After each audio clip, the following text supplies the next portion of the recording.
There's plenty of people in the morning that aren't here, so I'll make sure I record it so I can post it. But I'm going to be pushing the paper back until the 6th. Okay. Um, so yeah, whatever. That doesn't mean that you really have that much extra time. If I was in college and I knew that it had been pushed back, I would have started it on the 5th. So don't do that. Hopefully you're getting through lots of sections. But yeah, paper is now due on, oh, it's hard for me to type in the morning. But I will make that announcement online. So I will get to that as soon as I can get back into the account. But just so that you know, that gives everybody a few extra days. So I think that's helpful for anybody. Now, since I am recording this and I am going to post it, just a couple heads up for people. I am flying back to see my dad and help him do some stuff next Thursday. I'm going to buy my plane ticket this morning, which is ridiculously cheap. I think it's like $30. After fees, it might be $100, but one of the tickets was like $16. And I was like, what's wrong with that ticket? But apparently nothing. It would be what's wrong with the rest of the world. So I'm going to fly into Coronaville next Thursday. That's what we call Wisconsin and Northern Illinois now. Yikes. I know. I do not want to do this, but I do want to see my dad. So I'll triple mask, body condom, scarf, and I'm going to tape some little sanitizers to my fingers, and nobody can take them out of my hands. TSA won't be able to touch me and just be like, ah. Anyway, so if you have extra questions about the paper, please, now's the time anyway, because it was going to be due on Monday. So I can push it back a little bit, but I will not be available next Thursday, and I will not be available. Sorry, I had to put a blanket up over here that gives me some light because I'm getting so much reflection from back up on the hill as the sun rises. Anyway, I won't be very accessible next weekend, as you can understand. So let's talk about the paper here. Before we do that, do we get extra credit points if we make references to Star Wars in our paper? Look, dissing on the Packers and being pro Star Wars is never going to hurt your grade. That's all I'm saying. It's not going to hurt to say you hate Aaron Rodgers and love Princess Leia. It's just not.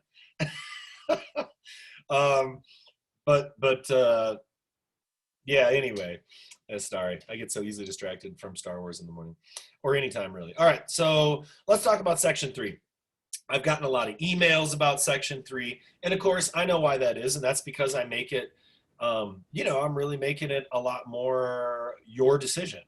And instead of just which I think is like what papers oftentimes get you to do in college, I want to give you some breathing room here in Section 3 so that you can write about something you're into, something you know about, something you want to know more about. So go ahead and lay it on me. How does healthy and clean label versus diet friendly for my topic sound? I'm lost.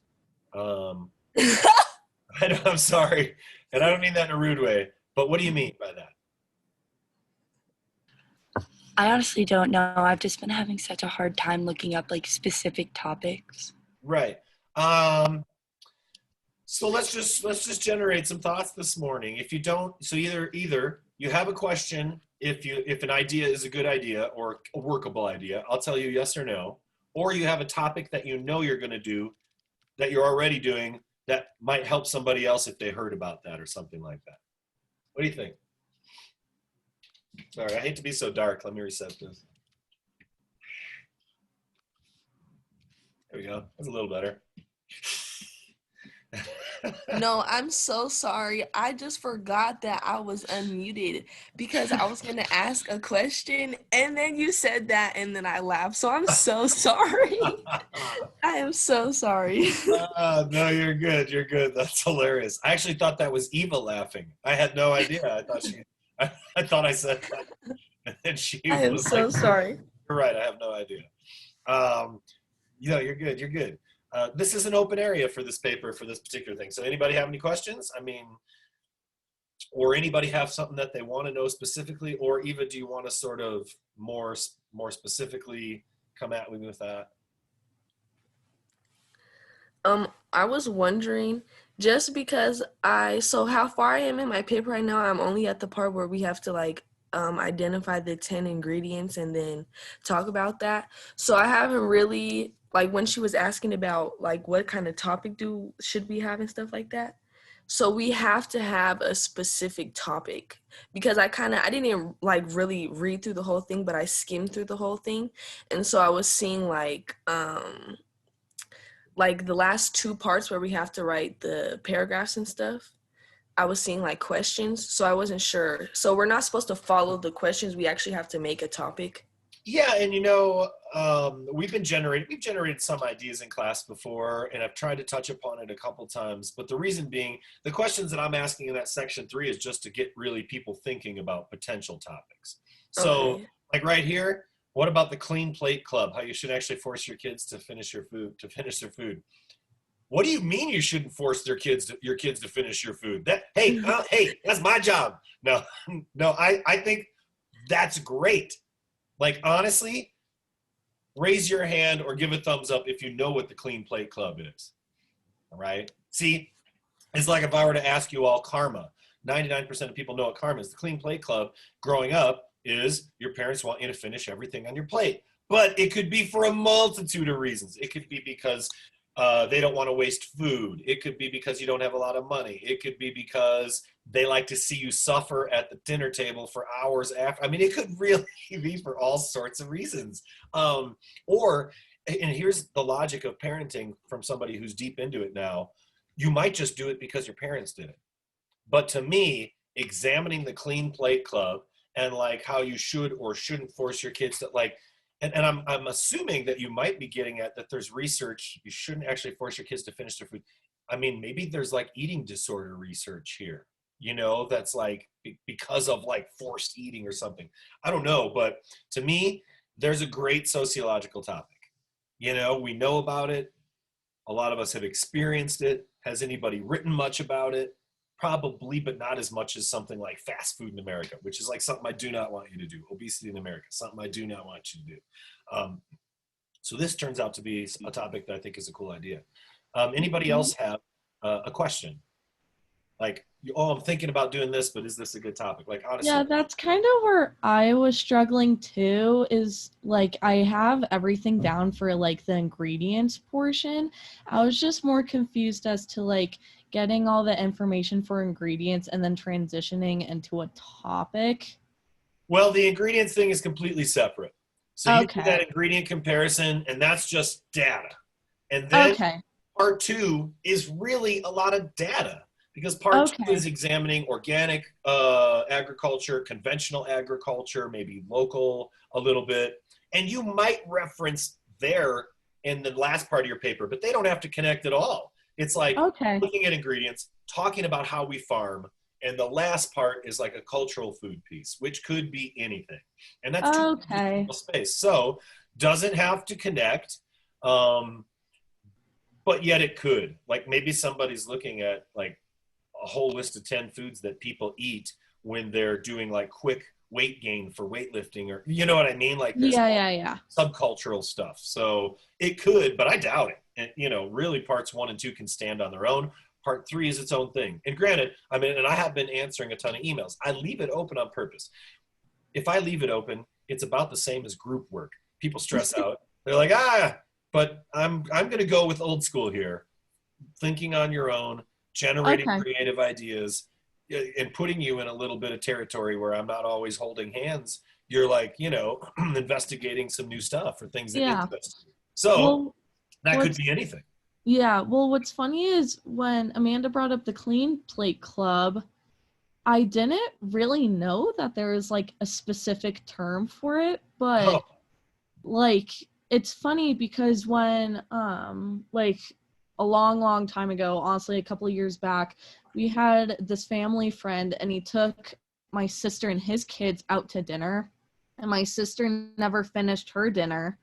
So then apparently the guy got really mad and didn't let my little sister have dessert, while like the other kids were able to have dessert because they finished their food or their meal.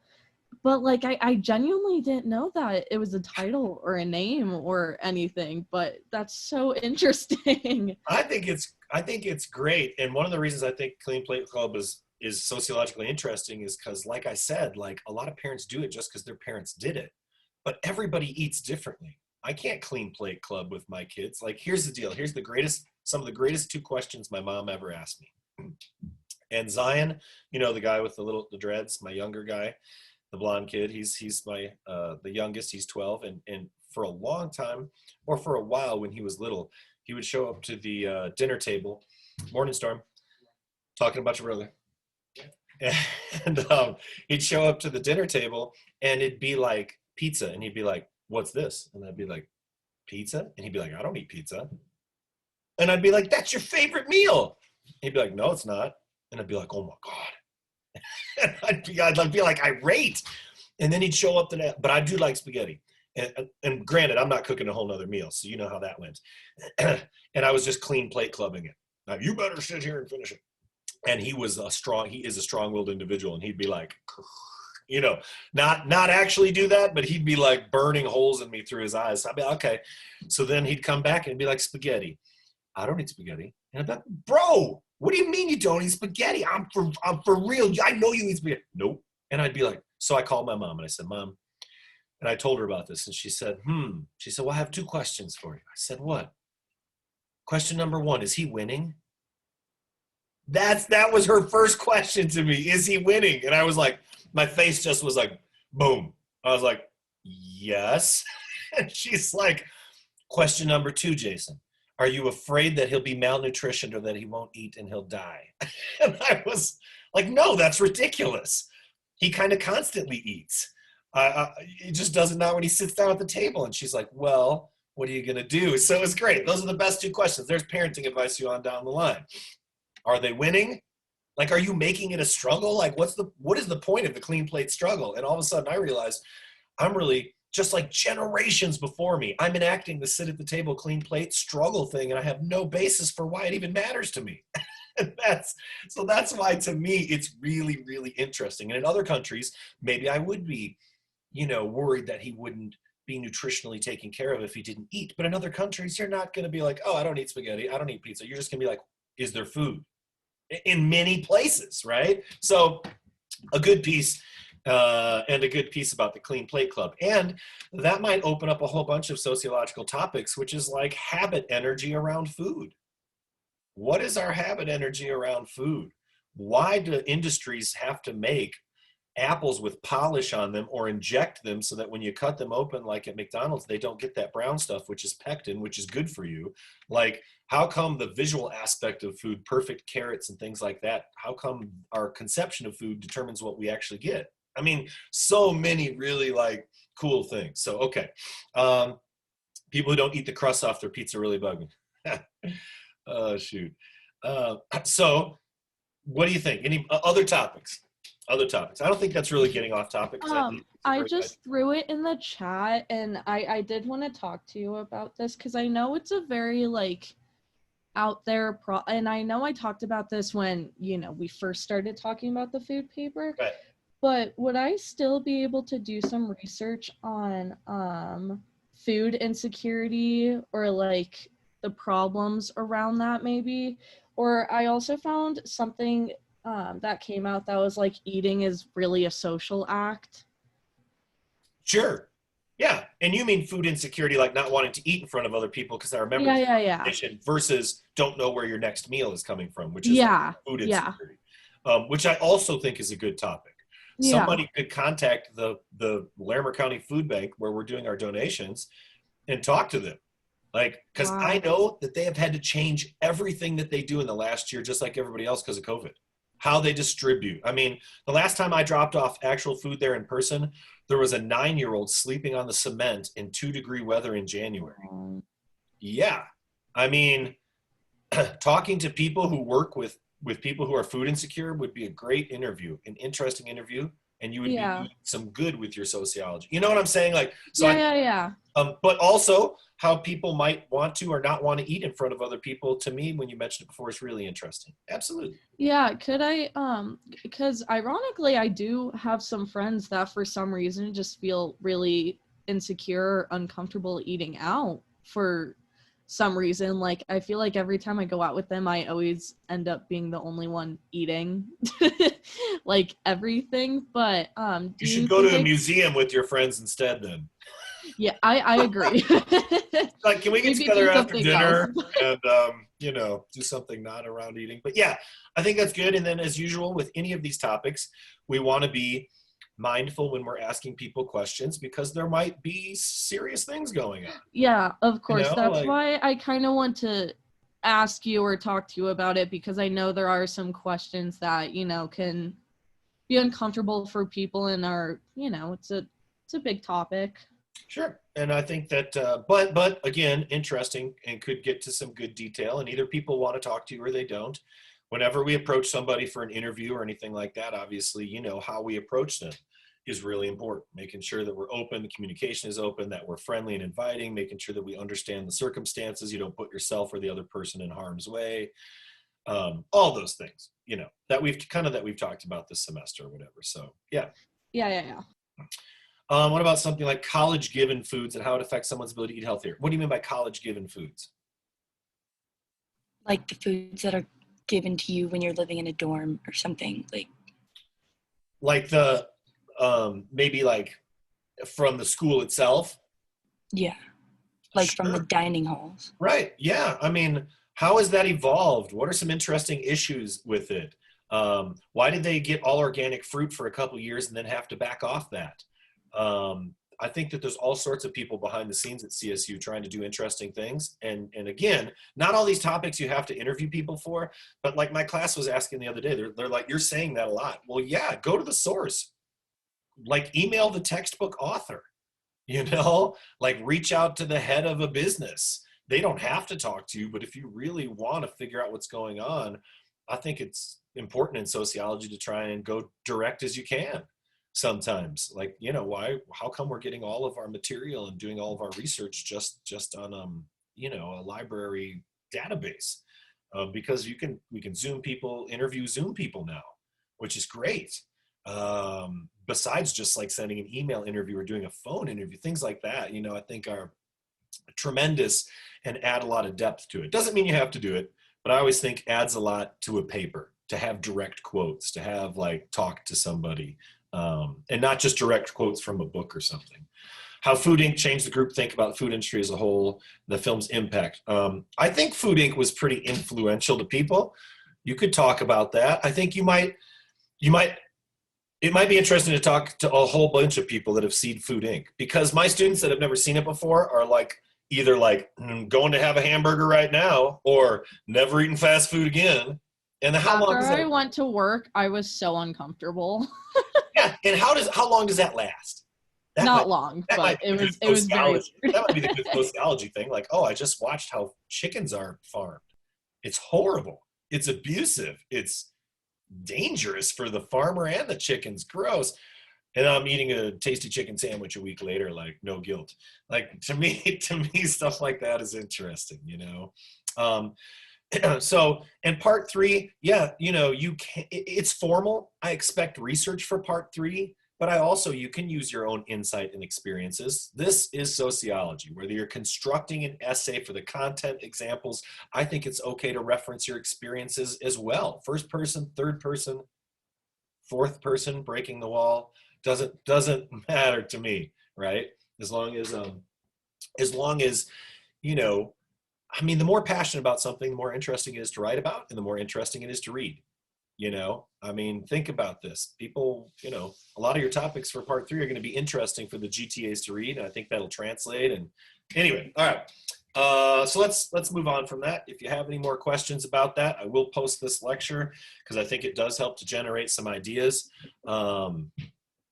And just keep questions coming. I can't log into my email or Canvas yet, but I have IT's number pulled up right behind here. So I'm going to be calling them and afterwards and trying to get that set up again. Oh my goodness. All right, let me look at some questions today, and let's talk about a couple of these things. In this class system, do you feel you will be upwardly mobile? Have we asked this question yet? Have we discussed it? Okay, good. I thought so. I want to make sure. What are personal barriers? All right, I don't think I've asked this. What are personal barriers for mobility? We haven't talked about this, have we? Let me go ahead and read this list here. Money, being a woman, gender, wage gap, discrimination against females. I'm also paying for college by myself, don't have a financial safety net to fall back on.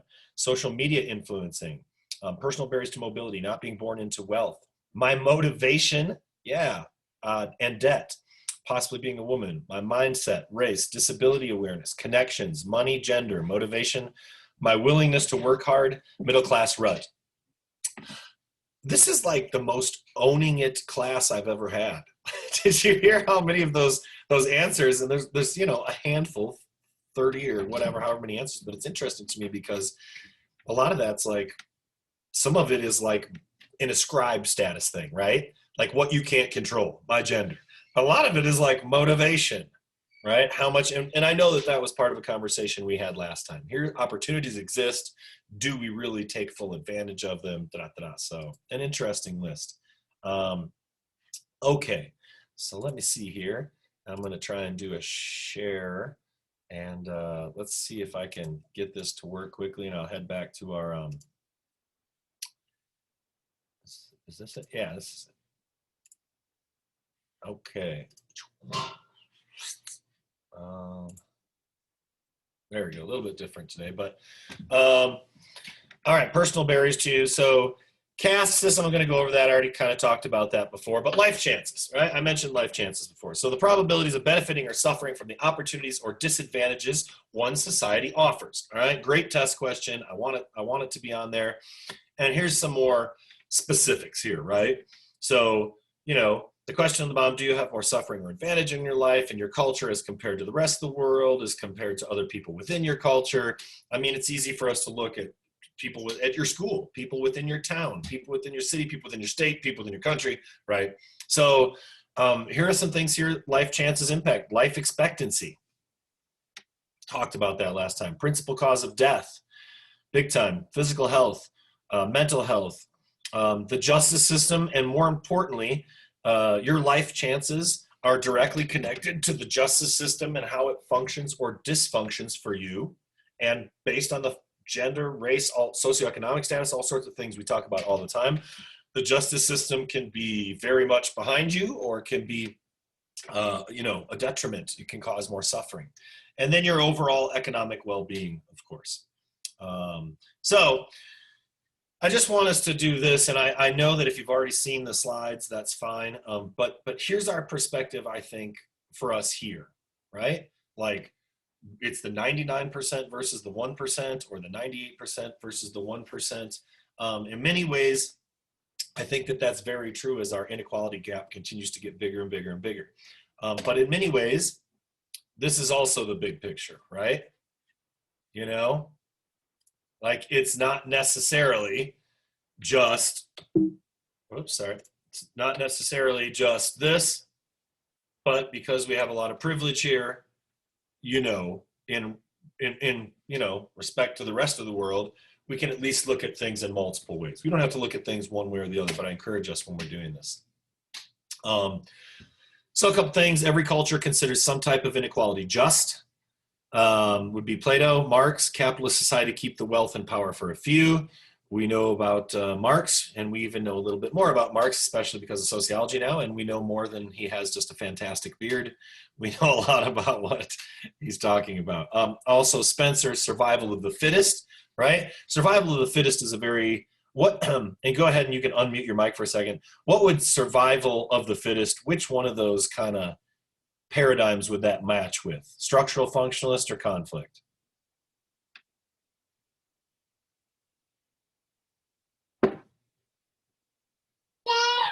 I would go on a limb to say conflict. Maybe. I'm thinking of survival of the fittest more from like a functionalist point of view, meaning like, well, the system knows that the people who will do best are the people that can survive, right? Like we were talking about before, the people that are the better swimmers, but we know that's not true. That's society talking, right? Not necessarily the individual. So here's some of this ideology. We've got this, right? So good test question here. Ideology, cultural beliefs that justify particular social arrangements. See, this is good. I like this. I mean, I don't like it, but it's interesting to me. Cultural beliefs that justify particular social arrangements, right? Like your gender and how we value it or don't is a social arrangement that we have come to an idea about over time, including patterns of inequality. So every culture considers some type of inequality fair, not only, and that's not just like, oh, we now consider this fair. That's established by patterns over long periods of time, generally speaking, and again, takes a bit of time to change. Ideology changes when a society's economy and technology. Okay, how about this, right? If it's really economically important, we'll change it, right? And a good example of this would be women in the workplace in World War II. All of a sudden, you've got a lot of people, a lot of men, a lot of people that are working those jobs that are gone, and they're there for war. Now, you know that the next day they were relying on people who identify with the gender female to get things going, like, and to start this business of producing, you name it. It's there. But the day before, you weren't going to be able to go to work. You couldn't handle that kind of thing, mentally, emotionally, you name it. So to me, it's always really interesting. An economic need, boom, you can now go to the workplace. And so Marx is going to say, when we look at the power behind ideology, that culture and these institutions, right, economic institutions, you name it, combine to support a society's elite. So Marx is just going to be like, of course they're going to support the elite, because those are the people that want those rules to keep going. Why would men of European descent want to change the rules when they might have unearned advantages, right? So here are some ideas behind stratification. And this is ideology, right? The rich are smart. They must be rich for a reason, and that is because they're smart. Why we assume that, I have no idea. But that is the ideology that's been given weight to. We also have the similar ideology, the poor are lazy, right? And how that supports this ideology, right? These cultural patterns of inequalities is that it defines it as fair. If the rich and successful are smart, then the poor must be lazy, and that's okay, right? People get what they deserve, you know? Like if you are poor, you get what you deserve because you're not working hard enough. And of course, then we come to this big concept, and I think this is a very, very, very, very, very important concept in sociology, and that's the notion of colorblindness, because it does not exist, right? It's a nice, like, I get where it comes from in that it's kind of an idea. It's a nice idea, like, can't we all just get along? But truly, you're not colorblind. Unless you're physically colorblind, and even if you are, you can still identify race. So it's just one of those ideas that under the assumption that we're living in this post-racial society, like we're colorblind now because Obama was president. No. Like it was like the day he was elected, that's like, okay, racism is a thing of the past. But I think racism has been ramping up since his first day in office, proving that we're not colorblind. I get the notion that we want to treat people equally, but we've already looked at in this chapter that people have not been starting in an equal place because we have these rules that stratify societies that make sure that we justify that. Now, just because I identify as a gender male and have like peachish freckled skin, that doesn't mean I'm at the top of the ladder. It doesn't. So I'm not suggesting here that people identify in a similar way as me necessarily believe this ideology and or have everything given to them themselves. But when it comes to race, the dominant ideology is that we're colorblind when we clearly are not, right? Race does matter. It is a very prevalent issue. It's an indicator of all sorts of massive amounts of inequalities, health, you name it, across the board. But we know this as sociologists, right? We understand that. So ideology, the power behind stratification. And I mean, a lot of folks would be like, well, hold on, how come women still get paid less when it's 2020 and we know this? Well, the power behind stratification and ideology is still rooted heavily in gender, right? Well, why do people have to go out and scream in the streets, Black Lives Matter? I don't. You want to know how the police deal with me? It was never very friendly because of my long hair and whatever, I don't know, weed smoking days. But they're going to treat me a lot better than they're going to treat a person of color. And I know that that's true, right? So we would have thought in 2020 that that also you would have created equality in many of these areas, right? But stratification in power doesn't mean necessarily that the people who are at the top, if we've got this kind of class system, want to go away. They don't want to go down here. So that's how we have to understand things from multiple perspectives. Not everybody that suggests that color blindness is a thing is evil, but they are inherently wrong, and we know that, right? Okay. All right. So which has a greater functional importance? And I'm doing this with a few, and I've asked questions. Okay. So I'm going to stop the screen share here, and we're going to go back to Top Hat real quick, and let's see what people said. So functional importance, which has a greater functional importance, janitor or brain surgeon? All right. We are 13 for janitor, 10 for brain surgeon, almost exactly down the middle. Why did you vote the way that you voted? Like, which has a greater functional importance? I picked the janitor, Jason, because of being able to do the most good, or the more good for the most. So that's why I picked that one. Okay, good. Not everybody's going to need brain surgery, but everybody needs to throw something away every day. And have you ever seen New York City on garbage collection day? Has anybody ever seen that? And it's if you were to go 3 days in that city without garbage collection, you would have an emergency. If you were to go 3 days in New York City without brain surgery, you would have a handful of deaths for sure. But okay, good. What else did you pick for these two and why? Anybody else?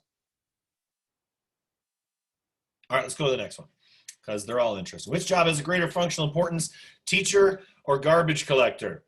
All right, so teacher 17, garbage collector 6. All right, so this one is like 3 times, right? This one is 3 times. It's much more outweighted versus the other one. So why? Why did so many people choose so wisely when they said teacher? No bias. Totally neutral here. Teacher. No. Why is that? Why did you pick that? Or why did you pick garbage? Some people pick garbage collector. I think those are both valid from multiple perspectives. Why did you pick what you picked there?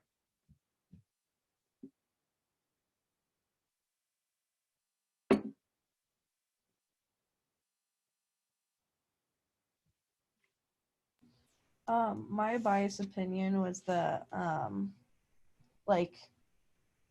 or the people that pick up the trash, because my mom did sales or whatever for Alpine Waste Management.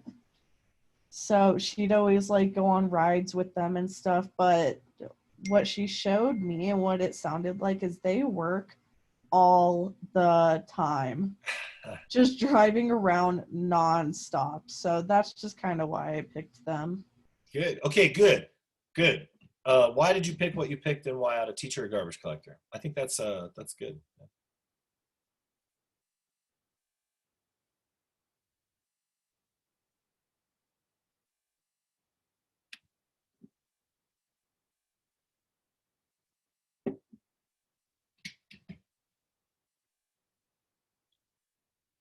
Anybody? All right, we can move on to the next one if you want. All right. It's actually interesting right now because both my parents were teachers in a school district for 30 and 40 years, my mom for 40 years. So I grew up in school when it was empty on weekends, after school, around teachers, you name it. And now actually all of my, because my mom's passing, all of my grade school teachers have been reaching out to me because they all knew my mom and I knew them really well. So these are like some of the most awesome people that ever impacted my life, and I haven't talked to them for like 30 years, and it's really cool. It's really cool. Like my 7th grade science teacher is now this awesome seamstress activist. I mean, like so many cool things. Anyway, so I think that I'm going to answer this one and say, as somebody said, education is the most important thing in society. I think that's important, but I'm gonna say that I've been reached out by no less than 10 to 15 people who had such an impact in my life. I never realized it till 30 years later. like so huge. So really cool. So I'm gonna say teachers. Greater functional importance. Famous talk show host or president? When I asked this question, when I first wrote this slide, we hadn't gone into some territory like this. This question used to be miles apart, gotta tell you here. But, society's not stagnant. What do you think? Greater functional importance, talk show host or president?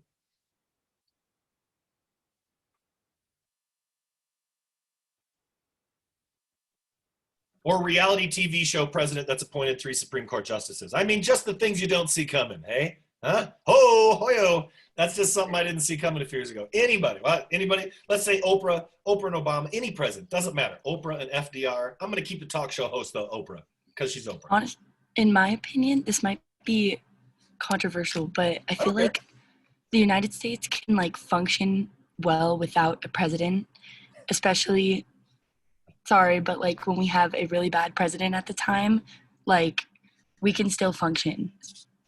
And I feel like talk show hosts provide like people, what is it called? Like entertainment. So right. I would have to go with talk show host. Good. Yeah, you just made me think about though, right? How important entertainment is to us.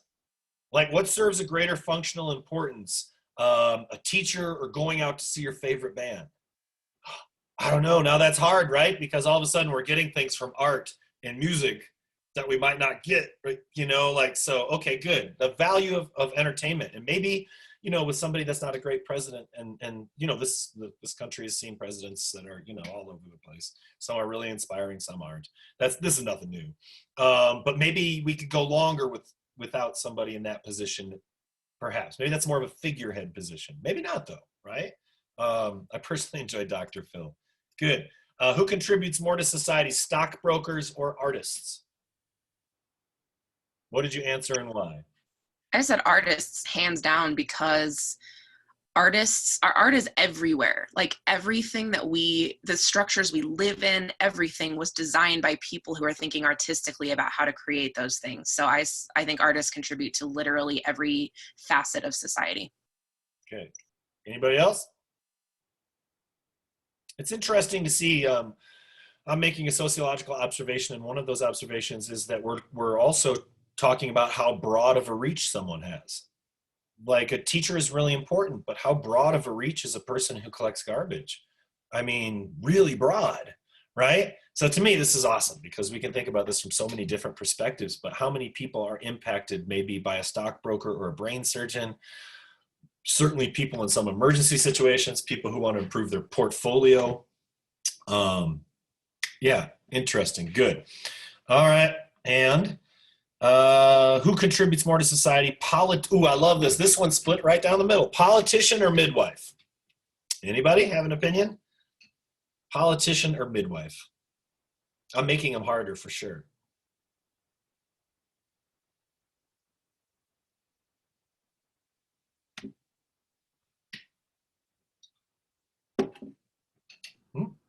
Okay, so I'll take a swing at it. Sure. I think I put midwife because from my experience, the one midwife that I had the pleasure of working with, she was an extreme, like genuine person, super nice, super passionate at what she did. And it seemed really genuine. And I don't really think of the word genuine when I think of politicians. So I picked midwife. Oh, I've never heard that before, man. I love that. I love that because this person seems, I've interacted in this person's particular role that they serve or whatever function seems more genuine. Just maybe the person. Good. That's really interesting. Yeah. Anybody else for the politician midwife thing? So I think the answer normally should be politician because I guess like the idea of a politician should be like a civil servant. Yeah. You know, someone who's not working for a huge paycheck. They're passing laws that the people want, but it's not always the case. Right. You're blowing my mind this morning, man. Like, Aaron, you just said 2 words that we never hear anymore. Civil servant. Like, oh my God. That's a gold. Whatever you just said is like a gold mine. Like, cause you get so far away from it because when's the last time it seems like you've seen a politician serve? Like we do understand, right? That these people aren't hired to take money and do votes. They're hired to represent, even if they don't believe in that thing, what the people that they represent, right? Value. You're a temp. I don't care who you are, right? But yeah, the threats of that are, I don't know, we polarize people, and then the threat of you politicians not having a job if you aren't a civil servant just kind of goes away. You know, it's really mind-blowing to me. Yeah, I think we haven't, just not we, but this culture has gotten away from the idea that politicians are civil servants. That's awesome. I know that sounds silly, but maybe my own brain has just, maybe politics has gotten so far away from how can we help you, you know, to what are we going to do for ourselves? And I'm not saying that the Affordable Care Act is perfect, but clearly this administration has no plan. They said in July they had a plan. They said in August they had a plan. They said in September, he said last week they have no plan. There is no actual set of guidelines that they want to implement before they take something else away.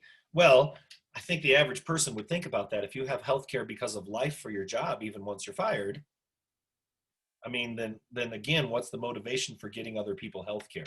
And that's been a big motivation. I mean, we have not seen healthcare reform prior to the Affordable Care Act for 40 years. I mean, some really 50 years, some really, really long time. So interesting, good, civil servant.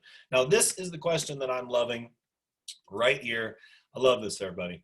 Can we work together to make the U.S. system of stratification more equal? I'm going to tell you what, this is awesome because everything else is split down the middle or we're not in great levels of agreement. All right. Can we work together to make the U.S. system of stratification more equal? 21 people, yes. 1 person, no. 1 person, see. Wow. That is ridiculously overwhelming. That means, do you know what that means? That means what I think it means. Have you seen the level? Have I talked about the other day how many people that are between the ages of 18 and 22 have voted this time around versus 16? I mean, these numbers were like 20,000 people in one state. This year, it's like 250,000 people. These are all just, I saw swing state numbers of people voting between the ages of 18 and 22. Holy cow. And if I'm asking a classroom that is mostly people that are young folks in a relative age range, okay, sure, there's a few of us that are older, but can we work together to make this system of stratification more equal? Almost everybody but 1 person said yes. Why? Because I think that's awesome. To me, if you ask that question and if half the people are like, no, then that's like danger, danger, danger. But everybody here is like, you bet. Why did you answer that way? I think that's amazing. I personally said yes because, like, thinking about it, if we like said no, then I feel like no one will like do anything to like try and make a change. So if we like have like an idea that there's like it is possible, then I think it like helps like people like take action versus just like sitting and doing nothing about it. Yeah, and I think there's something tangible right now, and that's the election. Look, I am not so one-sided in any stretch of the imagination that I don't want more people voting on both sides. It does a democracy no good if just some people are voting. So the number of registered voters, Republicans, Democrats, it's through the roof. And personally, that means that people, I think that reflects this. People think that real change can still be made. And they are starting to, more importantly, realize the power of their vote. Your vote on campus decides who we give our food contract to, which eventually is how healthy people are eating on campus, which is eventually, for even a 4-year period of time, could impact the rest of your life. I mean, the decisions that we're voting for in Colorado, whether we go to a popular vote, whether we put some kind of term on abortion, whether we give people paid sick leave, that's not even federal stuff. And it's super, super important, right? So to me, we always think of big picture stuff, but right on campus, you know, creating that kind of change and you being able to do that and affect this system of stratification and make it more equal. Because again, Downing isn't sitting here saying, hey, things can all be this equal, peace, love. I'm saying peace, love, but I'm not saying that. But things they do not need to be this unequal. That would suggest that we're not a great country, and I think we are. And that we're not a great culture, and I think we are. And I think that our resilience is in the fact that we can look at these things, understand that something better can be done, and then do it. And that reflects this question right here. And I want to see that when I see this question, because I really dig that. Okay. And then I guess one last question here is society responsible for poverty or individuals themselves to blame? 19 people said society. 3 people said individuals, and this is a class that takes a lot of responsibility. But still, when we study stratification, it's hard to look at the weight that societal institutions have and claim that they don't make a dramatic impact on our life chances, right? They do for sure. And obviously some people have the ability to rise above that. And sometimes it's not the individual's fault when the institutions are set up in such ways as they are. Oh, okay. Any questions about where we're heading? Like I said, it's going to take me a little while to get access. I hope it takes me very little time. It's easy at Front Range, but CSU is so much bigger if I have to reset my password. And right now I don't have the old password because it was set such a long time ago. That's on me. That's me. But that'll probably take a little bit for me to get a hold of. I don't think that holds anybody else up here in any way. We're going to be getting on to the next chapter. And let me see, and I'll make that announcement, but we're heading, I don't even know right now because I can't even look, but anyway, it's either race or gender, I think. Yeah, I think it's race. I think it's possibly race and ethnicity. Anyway, all the modules are set out. You can now work ahead. I've already recorded lectures with some fancy editing that I hope people are still watching. There's a couple videos out there. People are now watching Zoom videos. Like one of my class's early videos from this semester has 10,000 views suddenly. Yeah, I think people, my kids explained it to me in 2 ways. One, people are going online and watching classes to learn stuff like now because they can. So there's legitimately people out there that are like, I want to find a great professor. And then there's people that are doing like Zoom fail videos of professors. So I'm not sure if that's the video where I say, I endorse the Instapot, not RealPot or RealPot. I don't know. I'm not sure why that video is trending. Can't figure out for the life of me, but there's somebody somewhere pretending to learn by turning up our class volume in the background for their parents as if they are learning sociology. So good job today, class. Any questions before we move on? Anything that you need in life here? Any questions? Yeah, I have a question. So I thought I heard you say that the paper was due the 5th, but in the chat it says the 6th, and I'm wondering which one it is. The paper is going to be due on Friday the 6th. Okay, thank you. Yeah, but I haven't gotten in there to do that yet. And I thought about that late last night, and then this morning I went to do that. Like I said, I was kind of locked out. Not kind of, I'm locked out. There's no other way to say it. So I'll put that on there. But it gives everybody a few extra days. Like I said at the beginning of the semester, most of the dates won't change. No tests will change. If I change a date, it's going to be in your to your benefit. Unless you're a procrastinator like me, in which case this means nothing to you. Wait, so the food paper is due November 6th? It is. You only know that because you're one of 24 people getting the word first here today. First, you finding out first. So, yep. Woo. Yeah. Okay, I just want to make sure so it's not November 2nd and then it's like, oh, missing assignment. I'm like, oh. No penalty for turning it in early if somebody still hasn't done anything like that. But again, I would rather people always, and this is, I think it's 5 points per day off or something like that for the big paper. I would still rather, if you don't do it and you don't have much, rather than turn in something that's going to be like an awful grade, 5 points a day, you could take 2 extra days and not even drop a full grade level and write something that's better. So always turn in better work. A deadline, yeah, there's hard deadlines in life. And then you're going to find out that there's a lot of hard deadlines that are not hard deadlines in life. And in my class, I try and build a few mechanisms in so that if you have to go a couple days extra for success, that's fine. But now I'm building in 4 extra days for you. So you don't have to turn your papers in late, Mr. Powers. All right, slept in 38 minutes and showed up for this class. Still don't know why other people don't. Well, I appreciate it. And like I said before, I expect that this class is crushing all other classes at CSU, and that Joyce will be inviting all of us for a private, very fancy, socially distanced dinner sometime in the near future. Except for that email I sent her a year ago about why is she allowing all the trees to get cut down on campus, in which case I'm just happy to have a job. Ho, yo. Anyway, you got to understand, I was on academic probation 3 times during my master's degree. My mom was not proud of that. I was, though. I was pretty proud. I picked 3 really good reasons, 3 really good social issues to support, to get flagged for. So, go out and do your best, folks. Be good people and do good things. We can discuss at Olive Garden and debate. Awesome. Well, I'm happy that people don't want to miss it. And also, it's an 8 a.m. class. That's ridiculous. But besides that, I'm here for it. I'm recording them. Do your best. Thanks. This is like the usual suspects. This is the usual crew that shows up at 8. I'm used to seeing you. I appreciate seeing your faces. It definitely has been, better to see some folks and interact and have a solid group of students than sort of just these little black boxes, which display your names. And although you have amazing names, they are the most fabulous names anyone has ever been named. I like seeing your faces better. Be good people and do good things. Thanks, everybody. Have a good one.